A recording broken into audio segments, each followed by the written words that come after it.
And residents of Bodomase in the Kumewu traditional area of the Ashanti region clashed with a team of police and military personnel over a chieftaincy dispute.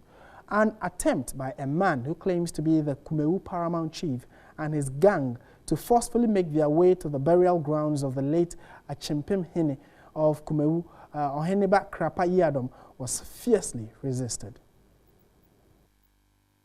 2 persons had been installed as paramount chiefs of the Kumewu Traditional Council at separate events. Berima Safo Tweneboa, who resides in Kumewu, was installed by 1 out of 5 kingmakers of the Traditional Council, whilst Berima Tweneboa Kodia, who resides at Bodomase, was also installed by other 4 kingmakers. The 2 have since claimed legitimacy to the stool. However, the chief who resides at Bodomase, Berima Tweneboa Kodia, has been cautioned not to parade himself as the paramount chief of Kumewu Traditional Council since the Menshia Palace does not recognize him. Berima Tweneboa Kodia insists he is the rightful heir to the throne and has the support of majority of the people. I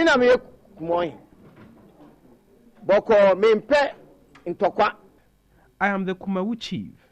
I do not want any form of trouble. We want peace. Tweneboa Safo should step down. The president should intervene in this situation. I won't let the blood Tweneboa Kodia shed for Kumewu be in vain.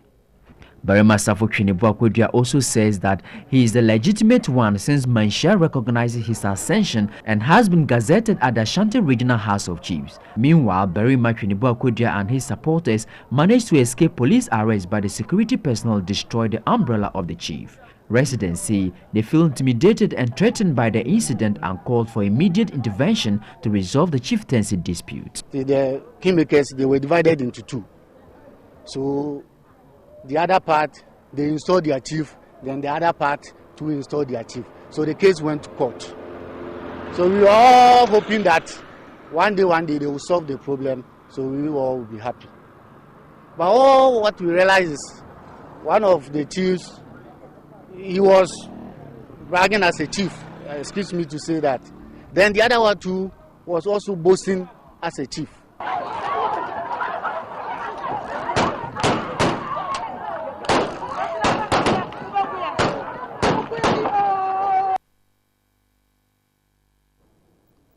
Very unfortunate and shocking developments there in the Ashanti region of all places, because normally these kinds of debates and clashes when it has to do with chieftaincy is very, very rare when it comes to the Ashanti region, the eastern region, and some parts of the country. So this is one that if Otumfuo hears, we are likely to hear a different story altogether. Or as they will say, Otumfuo must hear about this. But I would let you know what our correspondents in the Ashanti region pick up.